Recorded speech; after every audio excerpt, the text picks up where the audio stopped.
Tenemos todas las cartas en la negociación.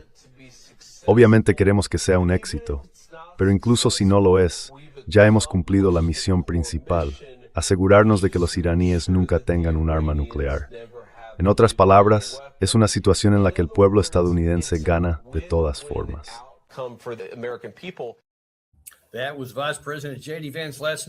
Anoche, el vicepresidente J.D. Vance estuvo en Fox News explicando que, pase lo que pase con estas negociaciones, estamos en una buena posición y tenemos el control. Ahora bien, si eso te suena familiar, debería, porque básicamente, en mi opinión, lo que está haciendo es preparar el terreno para el llamado plan de retirada. Llevo tiempo diciendo, incluso antes de que se firmaran esos supuestos memorandos de entendimiento y todo lo demás, que la mejor jugada para el presidente Trump sería precisamente aplicar ese plan de retirada. Porque hay demasiadas cuestiones complejas que dependen de que muchos actores externos estén de acuerdo, y eso no se puede resolver en poco tiempo. Puede que ni siquiera sea posible resolverlo en una mesa de negociación. Pero el plan de retirada es el mal menor, porque no se puede seguir por este camino, pateando el problema semana tras semana o mes tras mes y diciendo, ya lo resolveremos más adelante, porque hay puntos de presión reales que se nos vienen encima a corto plazo.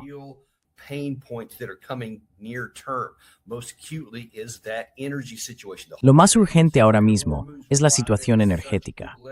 Todo el asunto del estrecho de Hormuz y por qué eso da tanta ventaja a la parte iraní se debe a que el flujo, aunque sobre el papel se haya reabierto, en realidad solo se ha abierto parcialmente. Y como ya decíamos, incluso si se reabriera por completo, pasarían meses antes de que volviera a funcionar con normalidad, antes de recuperar los niveles de flujo que teníamos antes de que empezara la guerra. Pero no estamos en ese punto todavía. Aún hay muchos obstáculos, muchas restricciones y limitaciones. Ni siquiera hemos llegado a esa fase.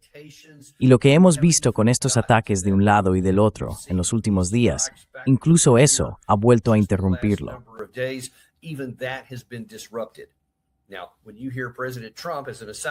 Ahora, cuando escuchas al presidente Trump, por cierto, cuando dice, oye, estamos en un nivel récord histórico de salida de petróleo, eso fue solo un día.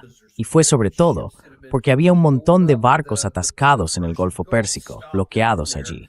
Llevaban llenos desde el 27 de febrero y no habían podido salir. Así que de repente se abren las compuertas y todo el mundo, ya sabes, sale a toda prisa. Claro, eso hace que en un solo día salga muchísimo, pero eso no es un flujo, no es una tasa, es solo una cifra de salida. Y ahora lo que pasa es que una vez que esos barcos se van, vuelves a un número minúsculo, incluso si todo funcionara bien, y no es el caso.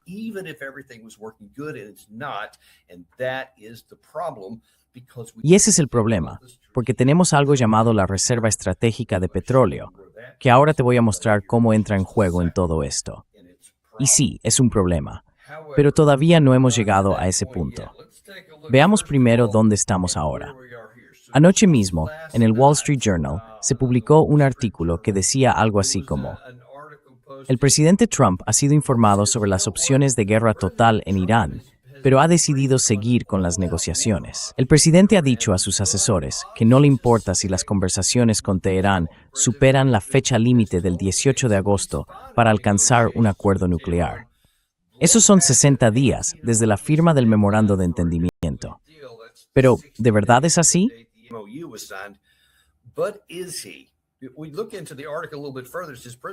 Analizamos un poco más el artículo.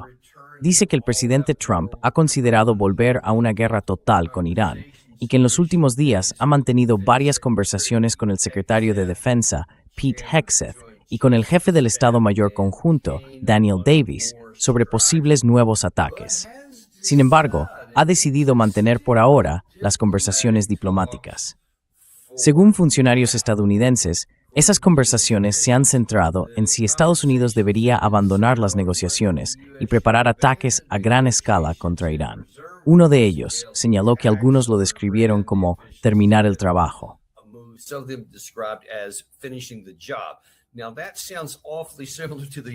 Eso suena sospechosamente parecido al mismo lenguaje que ha usado el general Jack Keane, que ha usado el general Kellogg una y otra vez. Exactamente la misma frase. Así que uno se pregunta, ¿quién fue el que le sugirió que debería pensar en volver y terminar el trabajo?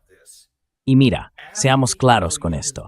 Después de que se firmó el memorando de entendimiento, y creo que el primer alto el fuego entró en vigor, si no me equivoco, el 8 de abril, ahora estamos en julio. Así que ha pasado bastante tiempo para que después de la aplicación del memorando se esté planteando que quizá esto de la diplomacia es complicado y que tal vez deberíamos volver a una guerra total.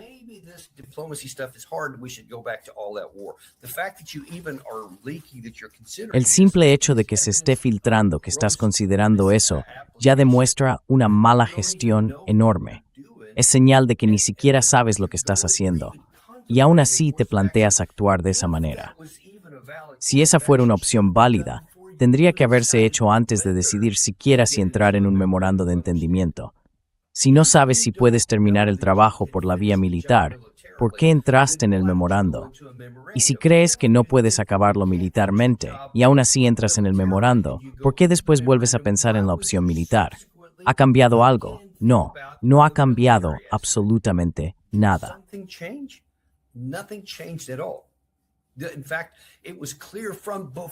De hecho, estaba claro incluso antes de que empezara la guerra, y te lo dijimos con toda claridad. Mucha gente que pasó por nuestro programa también te lo dijo con la misma contundencia.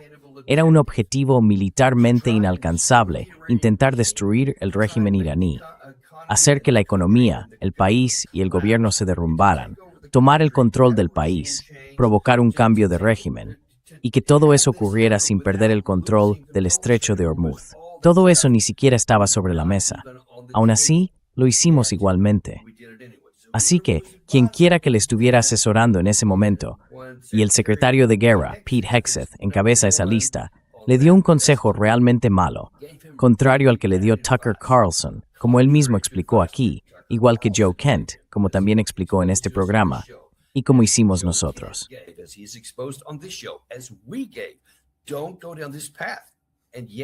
No sigas por ese camino. Y aún así, lo hizo de todos modos, sin explicación alguna. Así que uno se pregunta, ¿por qué estás otra vez siquiera considerando ese resultado y consultando a las mismas personas para averiguar hacia dónde va todo esto? Mira, el presidente Trump no debería necesitar consejo, ni siquiera hablar con un asesor en este caso. Puede que simplemente quiera mirarse a sí mismo y reflexionar. Déjame enseñarte algo que dijo al principio de esta guerra. Habló de terminar el trabajo. Esa frase se ha mantenido por varias razones. Esto fue el presidente Trump. Fue el 1 de abril. Así que fue antes de que llegáramos al alto el fuego. Y ahora va a hablar de lo que pensaba en ese momento y de lo que opinaba sobre las capacidades del ejército.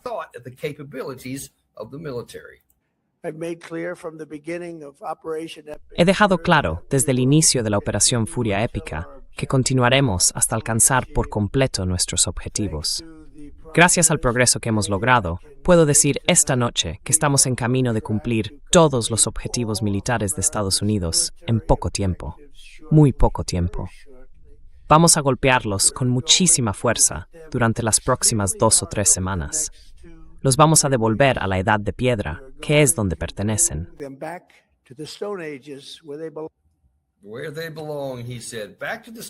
Donde deben estar, dijo, de vuelta a la edad de piedra.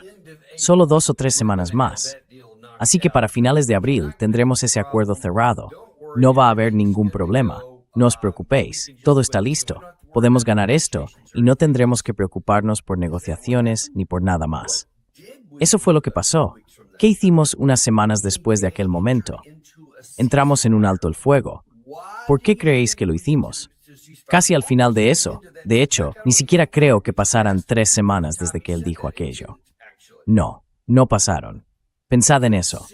Está haciendo esa declaración el 1 de abril y 7 días después ya está reconociendo los límites del poder militar.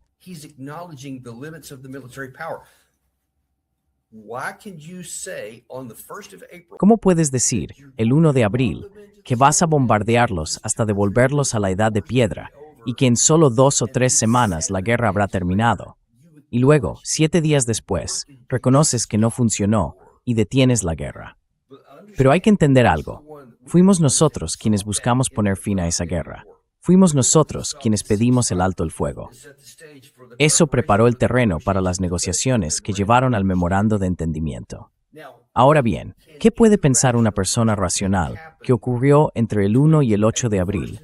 Y luego, entre el 8 de abril y la firma del memorando de entendimiento, y entre ese día y el de ayer, cuando el Wall Street Journal publicó al parecer esta conversación.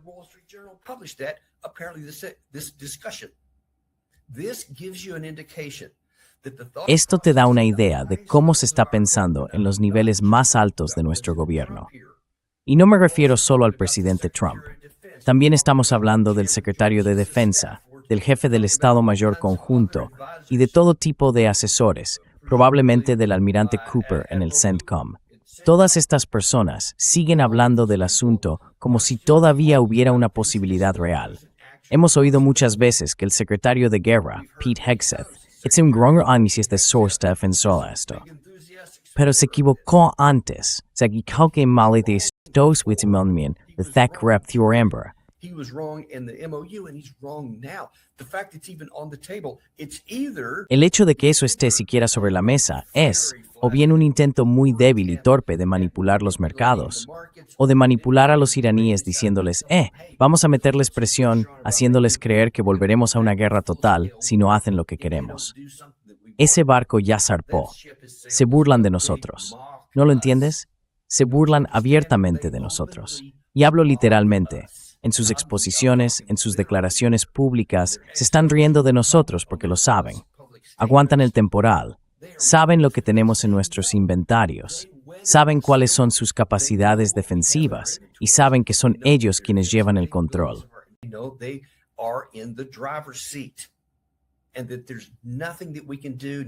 Y que no hay nada que podamos hacer, nada en el plano diplomático, ni financiero, ni militar, para recuperar el control del estrecho de Hormuz.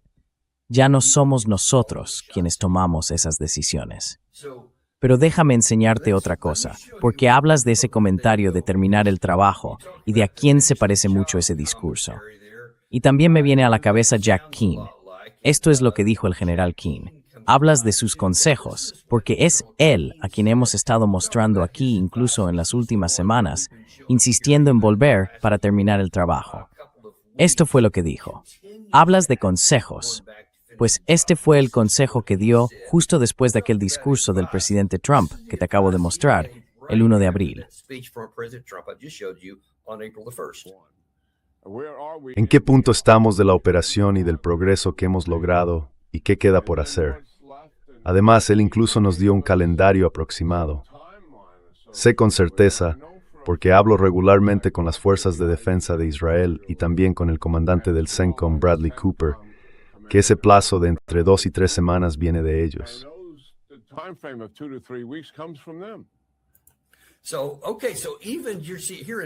Vale, entonces, estás escuchando a Jack Keane, y también al parecer, a menos que esté mintiendo, al comandante del mando central, Bradley Cooper, y al propio ejército israelí. Y dijeron, creo que eso se publicó el 2 o el 3 de abril, justo después del discurso del presidente Trump, que según su mejor estimación, esto podría resolverse en 2 o 3 semanas. Exacto. El almirante Cooper decía que en 2 o 3 semanas se podía cerrar. El ejército israelí también decía lo mismo, 2 o 3 semanas. 7 días después, todos reconocieron que no fue así. Entonces, ¿qué debemos pensar de esto? ¿Quién dice la verdad y quién miente? ¿O qué lado está recibiendo un consejo terriblemente malo? Es difícil distinguirlo, y sinceramente no puedo hacerlo, porque parece igual de probable que se estén autoengañando o que estén engañando a los demás.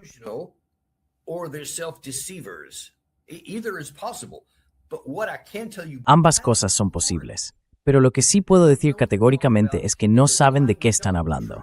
Y que mientan o digan la verdad, es decir, lo que ellos creen, están completamente equivocados. Y eso ni siquiera es una opinión. Basta con mirar los restos en el campo de batalla. Basta con ver lo que no conseguimos, por muchos misiles que tuviéramos, por muchos misiles antiaéreos, por muchos barcos, portaaviones, F-35, F-16, F-15, F-22. Todo ese material que suena tan impresionante, todos esos grandes misiles, attack chams, lo que quieras. No tuvimos éxito. Ellos nos resistieron, aguantaron, Habían construido una defensa casi impenetrable frente a lo que nosotros teníamos. Y eso incluye todas nuestras capacidades de guerra económica. Intentamos imponer eso mismo a Irán.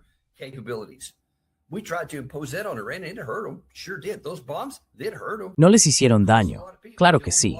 Esas bombas no les hicieron daño. Mataron a mucha gente en Irán. Es cierto, todo eso es cierto. Pero fue insuficiente para lograr los objetivos que nos habíamos propuesto, que eran bombardearlos hasta devolverlos a la edad de piedra, aniquilarlos, simplemente tomar el control, quedarnos con su petróleo. El presidente Trump dijo todas esas cosas. Ninguna ocurrió. Ahora que nos hemos ido, ¿a dónde vamos desde aquí? ¿Cómo vamos a intentar conseguirlo?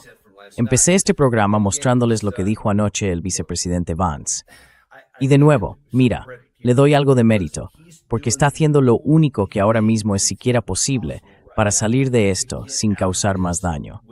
Para que quede claro, elegí mis palabras con cuidado. No hay una buena opción, no hay una buena salida.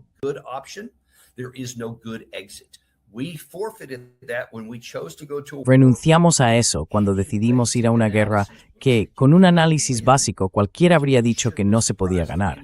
Así que no debería haber sorprendido a nadie, pero lo hizo. Y ahora que hemos seguido ese camino, no hay una buena forma de salir. No hay una salida fácil.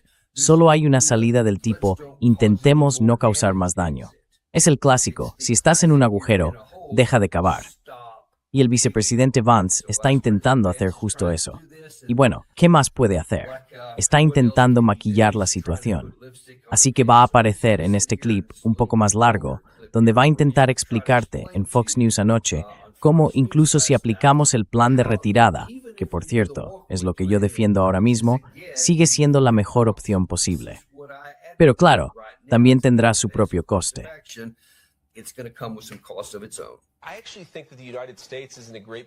Yo creo que Estados Unidos está en una posición muy buena, sea cual sea el resultado final de la negociación. Si la negociación tiene éxito, tendremos un Irán transformado de forma permanente, que ya no financia el terrorismo ni la inestabilidad en la región, que ha renunciado definitivamente a cualquier ambición de armas nucleares y que como consecuencia vuelve a ser bien recibido en la economía mundial. Ese sería un gran resultado para el pueblo estadounidense y también para toda la región. Pero si por el contrario los iraníes no se comportan, si no hacen las concesiones que necesitamos ver en las negociaciones, su programa nuclear seguirá destruido, su ejército convencional seguirá destruido y Estados Unidos seguirá estando en una posición mucho más fuerte en comparación con Irán.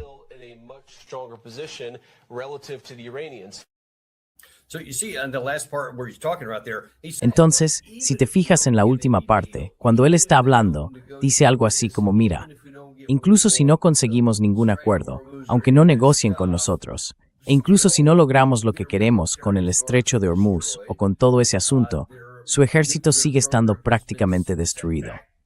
Su programa nuclear, probablemente, ha quedado retrasado muchos años. Y añadió que, en términos relativos, el equilibrio de poder sigue estando a nuestro favor. Y eso dice, es cierto en todos los casos. Las nuevas instalaciones de la Operación Martillo de medianoche del año pasado siguen bastante en ruinas, aunque eso es lo que se ve en la superficie. Nadie sabe realmente qué pasa dentro, pero con toda probabilidad, esas instalaciones siguen intactas bajo esas montañas.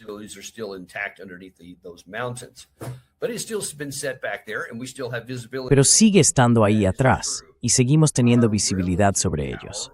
Eso es cierto. Nuestro poder relativo, si vuelves a mirar esa hoja de cálculo de la que te hablé antes de que empezara la guerra, seguía siendo descomunal para Estados Unidos, y lo sigue siendo. Seguimos teniendo más poder que el lado iraní.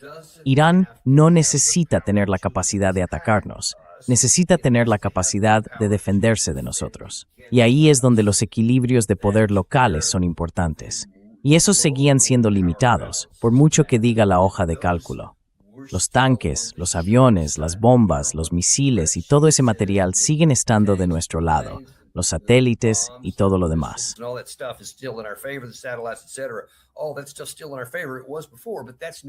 Eso sigue jugando a nuestro favor, ya lo hacía antes.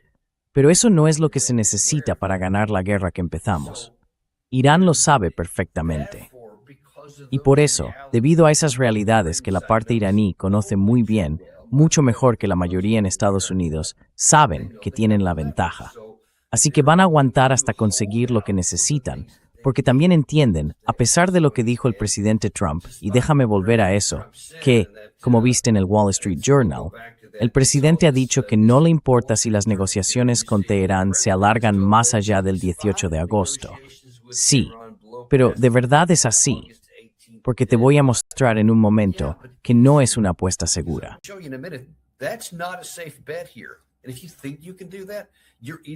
Y si crees que puedes hacer eso, entonces o estás mintiendo otra vez, o estás engañado, porque no tenemos tanto tiempo como para dejar que todo esto se quede ahí sin avanzar.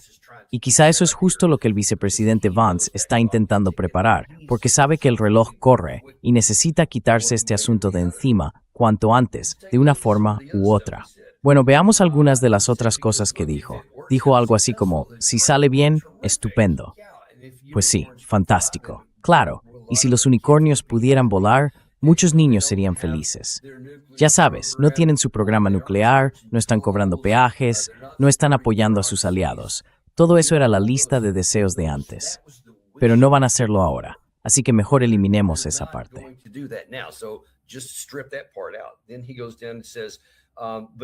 Luego él dice algo así como, pero si aún así no se comportan, estaremos bien. No lo van a hacer. Así que lo que nos queda es la parte de, entonces podemos. Si no se comportan, entonces podemos simplemente dar un paso atrás. Ahora bien, ahí hay problemas reales, porque en la práctica estás preparando el terreno para eso, lo cual aplaudo y apoyo. Pero oye, llevarlo a cabo, no subestimemos lo difícil que sería, tanto política como internamente. El presidente Trump ha estado bajo todo tipo de ataques, sobre todo desde la izquierda y de sus oponentes políticos aquí en Estados Unidos, y también de muchos en la derecha que se opusieron a la guerra desde el principio, como Tucker Carlson, como Marjorie Taylor Greene y otros más. Así que ya ha recibido fuego de todos ellos.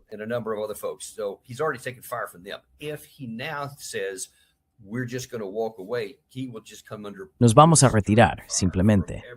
Él va a recibir un fuego cruzado tremendo de toda la izquierda, sobre todo de cara a las elecciones de mitad de mandato. No hay forma de evitarlo, amigos, ninguna. Aún así, por malo que eso sea, sigue siendo menos grave que mantener esta ficción, como dijo en el Wall Street Journal, de que podría llegar hasta el 18 de agosto. Porque en ese punto ya estás a un paso de las elecciones.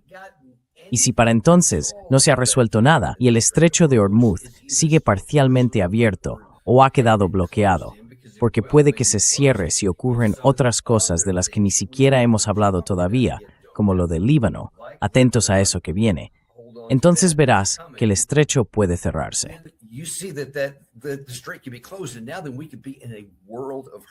Y ahora podríamos estar en una situación financiera muy complicada. No falta mucho para saberlo, porque gran parte de nuestra reserva estratégica de petróleo, déjame mostrar esto un momento, porque es realmente importante. Este es Chris Martinson, que ya ha estado en nuestro programa, y probablemente lo tengamos de nuevo la semana que viene si conseguimos cuadrar las agendas. Dije que si hacemos una reducción responsable de la reserva estratégica de petróleo, la SPR, tenemos hasta el 4 de octubre antes de que se agote.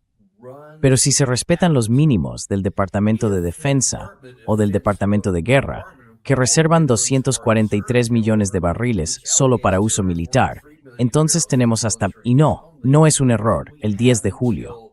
¿Entiendes la importancia de eso?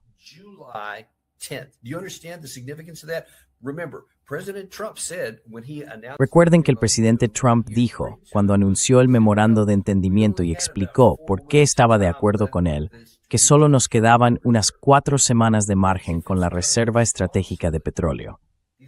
Eso, si se gestiona de forma responsable, dijo que nos estábamos quedando sin ella. Y al decir sin ella, creo que se refería a la parte realmente utilizable. Si decide usarla toda y dice que la vamos a vaciar hasta llegar literalmente a cero, entonces puede seguir un poco más con la ficción de que hay suficiente suministro de petróleo para el consumo interno, al menos hasta octubre. Y después se acaba. Pero el 11 de julio, con los ritmos actuales, lo que eso nos indica es que nuestra seguridad nacional estará aún más en peligro. Will become an imperiled even higher. Because now then, if there's an emergency somewhere, Porque ahora, si surge una emergencia en algún lugar, ese combustible está destinado a fines militares, para fabricar diésel para los vehículos, para producir combustible de aviación para los cazas y otros tipos de aeronaves que tenemos. Si eliminamos eso, entonces si ocurre algo inesperado, que es precisamente para la reserva estratégica de petróleo, podríamos, literalmente, quedarnos paralizados y perder una guerra antes incluso de llegar al campo de batalla. Es un asunto muy serio. Ni siquiera debería estar sobre la mesa llegar a ese punto. La reserva no debería haberse utilizado como una herramienta para mantener bajos los precios de la gasolina por motivos políticos internos, porque eso nos pone en un riesgo mayor. Ya está hecho. Esa parte ya no tiene vuelta atrás. greater peril already done. That part's baked in, and we're this close. It's like your car. Y estamos así de cerca. Es como tu coche, está en reserva. Tienes que llenarlo. Primero, tienes que dejar de gastar gasolina. Por eso hay que poner en marcha el plan de retirada ahora. Y entonces es como si nuestro bloqueo desapareciera por completo, y a partir de ahí podrás hacer lo que quieras con el resto. Irán tiene todos los incentivos del mundo para abrir eso, abrir las compuertas de par en par y cobrar sus tasas a medida que pasa. Y todos los demás en la región tienen motivos para pagar esas tasas y salir para poder obtener ingresos de los países del Consejo de Cooperación del Golfo. Es difícil decir que alguien gana, pero al menos nadie pierde más si seguimos ese camino. En cambio, todos pierden más si no lo hacemos. But everybody loses more if we don't. And that's the difficulty we're in. And if we Y ahí es donde está la dificultad. Y si nos quedamos solo en eso, pues sí, estamos en una situación complicada. Es raro que siquiera se hable de volver a operaciones militares. Claro, eso impresiona a tu base y a muchos como Jack Keane o Mike Pompeo, que ansían la guerra y lo dicen abiertamente. Pero todos los demás están mirando esa reserva estratégica de petróleo y dicen, perdone señor, pero ¿podemos parar esto ya? Y todos nuestros aliados en la región, te lo aseguro, quieren que esto se retire de la mesa cuanto antes, superarlo y seguir adelante, porque les sigue costando cada día. Siguen perdiendo enormes cantidades de ingresos y es muy difícil hacer llegar cosas allí. to revenue, and it's hard to get stuff in there. But it's not the only thing, unfortunately. Pero no es lo único, por desgracia. Vamos con otro tema. Una de las cosas que dijo la vicepresidenta en ese último fragmento hacia el final fue que si Irán vuelve a ser aceptado en la comunidad internacional, todo el mundo en la región lo celebraría, salvo uno. Se dejó fuera uno que no lo celebraría, y ese es Israel. Para Israel, la existencia de Irán es algo inaceptable, y por eso han estado socavando al presidente Trump por todos lados durante todo este proceso, durante la guerra, durante los intentos de alcanzar la paz, y ahora en este proceso para pasar de un memorando de entendimiento a una negociación para poner fin a la guerra. Y todo eso gira en torno al primer punto, que es la cuestión del Líbano. One, which is the issue of Lebanon. Now, yesterday, I think it was the day before yesterday, sorry. Ayer, bueno, creo que fue antes de ayer, perdón, Benjamin Netanyahu fue al Líbano. Y allí, hablando con sus tropas, dijo, nuestra posición es que no abandonaremos el sur del Líbano hasta que la amenaza haya sido eliminada. ¿Y quién decide cuándo se elimina esa amenaza? Benjamin Netanyahu. Ahora, algunos dirán, y de hecho hemos tenido invitados en el programa que lo han dicho, que su situación política es muy frágil. Y que si las cosas no van bien, o incluso, aunque vayan bien, podría acabar en la cárcel, porque ha violado algunas leyes israelíes que son muy estrictas en materia de corrupción y otros asuntos.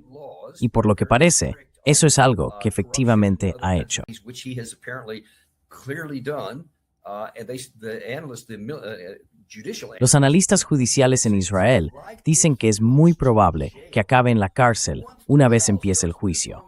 Pero mientras la guerra siga tan intensa, tiene que seguir siendo el comandante que puede aplazarlo, aunque por lo visto también se le están acabando las cartas para librarse de la cárcel.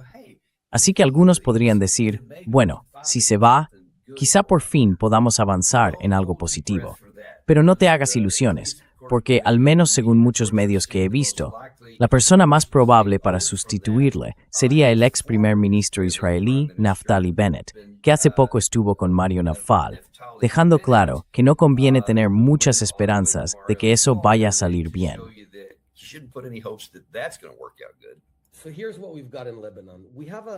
Esto es lo que tenemos en Líbano. Tenemos un gobierno que en apariencia quiere hacer lo correcto. Parece que quiere reconstruir el país para el bien de su gente. El problema es que no tiene la fuerza suficiente para desmantelar a Hezbollah. Luego está Hezbollah, que en realidad actúa como un brazo de Irán dentro del Líbano y que busca aumentar su poder y destruirnos, a Israel. Recibe aproximadamente $1.000 millones al año de Irán con fines militares. Y ahora, cuando está en Líbano, estamos descubriendo lo que han construido. Es increíble. Estamos impactados. Han construido todo un país subterráneo en el sur del Líbano, diseñado por completo para lanzar cohetes contra mi familia.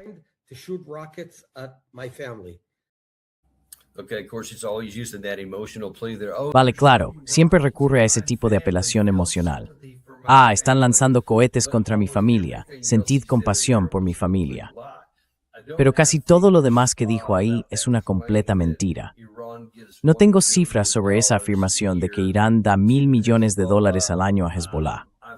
Me parece muy poco probable, porque el presupuesto militar iraní ronda los $11.000 millones, o al menos era así antes de que empezara la guerra. Así que me cuesta imaginar que entreguen casi un 10% de eso a uno de sus grupos aliados. Pero bueno, quién sabe, cosas más raras se han visto. De eso no estoy seguro.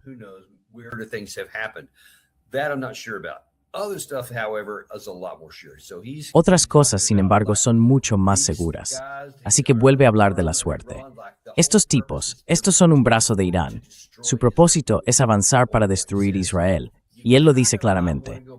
Quizá, señor Bennett, debería volver atrás y repasar la historia, y darse cuenta de que la única razón por la que existe Hezbollah es porque usted y su ejército invadieron el sur del Líbano, y esa invasión fue la que creó a Hezbollah. No fue Irán quien lo creó. Surgió por su nombre el sur del Líbano. Y por supuesto, hay una causa correspondiente entre ambas, a saber, ellos mismos no abiertamente eventuadas. Hay no solo un brazo.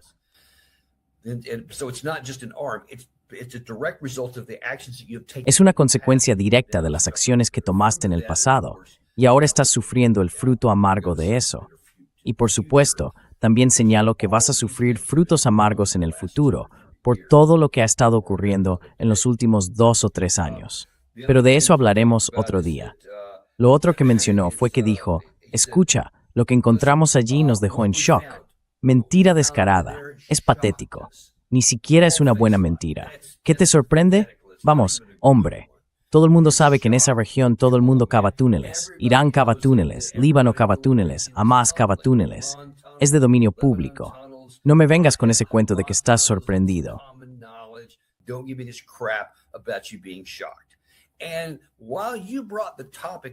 Y ya que has sacado el tema, vamos a hablar de eso, porque es algo interesante. Acabas de decir que buscan destruir a Israel. Pero vamos a ver, este grupo tan variado, que ni siquiera es un actor estatal real en Líbano, ¿de alguna manera quiere destruir a la mayor potencia militar de la región? Es ridículo. A simple vista, está claro que no es así. Los túneles son defensivos. No te metes en un túnel para usarlo y atacar a otro país, ¿verdad? No es un tanque, es una medida defensiva como las que usan los iraníes con bastante éxito, o los norcoreanos, o muchos otros países en el mundo, y probablemente más países empiecen a hacerlo ahora.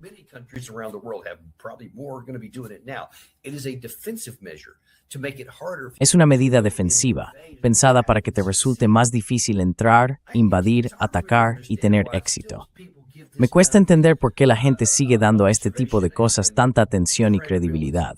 Es algo puramente defensivo. Así que eso significa que solo se convierte en un problema para ti si atacas su país. Mantente fuera del Líbano, no los ataques y no tendrás de qué preocuparte, porque lo que no hemos visto, al menos no en cifras significativas a lo largo de los años, es que de repente Hezbollah lance cohetes contra Israel sin motivo alguno. Lo han hecho muchas veces como respuesta a algo que Israel ha hecho. Ahora bien, puede que haya algunos incidentes de los que no tenga conocimiento. Tal vez sea así. incidents that I'm not aware of? Perhaps so. But there haven't been very many. The vast majority. Pero no ha habido muchos. La gran mayoría se deben a que Israel lanza ataques, guerras o incursiones terrestres en Líbano, y ellos responden. Así es como funciona. Así que deja de hacerlo. No les des un motivo para hacerlo. Pero eso no va a pasar. En el fondo, no estamos hablando de lo que podría ocurrir, sino de lo difícil que le resulta al presidente Trump salir de esta situación. Porque Israel no va a hacer lo que tú quieres. Lo vimos con Benjamin Netanyahu. Lo vimos con Naftali Bennett. No van a salir del Líbano. También lo vimos con Israel Katz. Por tanto, el memorando de entendimiento está básicamente muerto antes de empezar. Si no puedes cumplir el primer punto, no podrás cumplir los demás. Y si no puedes obligar a Irán a abrir el estrecho de Hormuz y hacer lo que tú quieres, no lo vas a conseguir.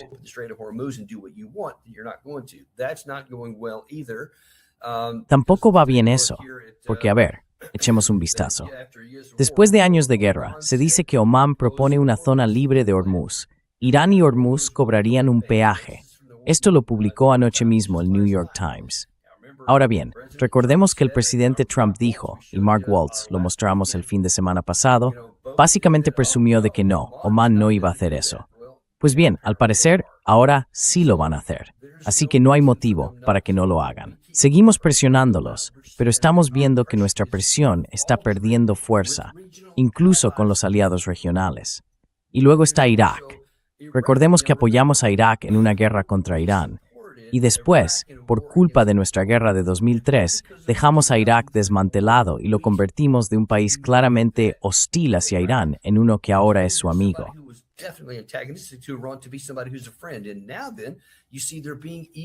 Y ahora fíjate, hoy están siendo todavía más amistosos. Esto está minando lo que Estados Unidos intenta conseguir. Así que estamos perdiendo la batalla por todas partes. Estamos perdiendo la batalla por controlar Israel, por controlar Irak, por controlar Omán. Y créeme, otros van a caer en ese mismo saco muy pronto. Aquí se nos está desmoronando todo, amigos. Es hora de acabar con esto y marcharnos antes de causar más daño, porque esto podría ponerse mucho peor en casa. Ya ves que el precio del petróleo ha estado bajando, y el presidente Trump hizo, lo siento, un intento bastante patético otra vez en Truth Social, intentando meter presión. Scott Best salió ayer en televisión y estaba prácticamente suplicando a los productores de petróleo que bajaran el precio de la gasolina.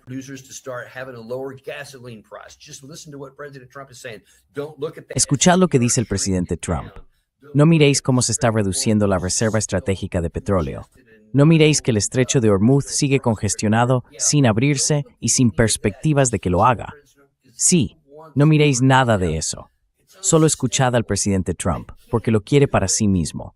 Es insostenible. No pueden hacerlo. Simplemente no van a poder, y no lo van a hacer. El presidente Trump está perdiendo las batallas, allá donde se mire. Y muy pronto, las redes sociales dejarán de funcionar para él. Sus palabras ya no van a manipular el mercado, porque llegará un momento, quizá el 10 de julio, en que ya no exista la capacidad real de seguir mintiendo a la gente.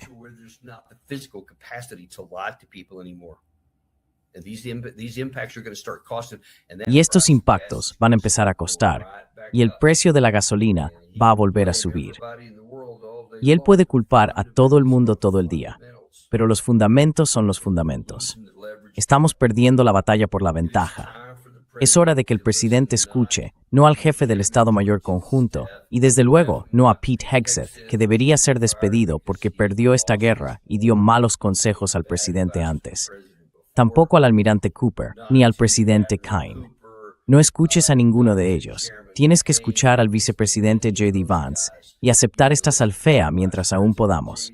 Porque si seguimos mucho más, el coste va a ser más de lo que cualquiera de nosotros puede asumir. Muchas gracias a todos. Os lo agradecemos de verdad. Esperamos verte mañana en The Daniel Davis Deep.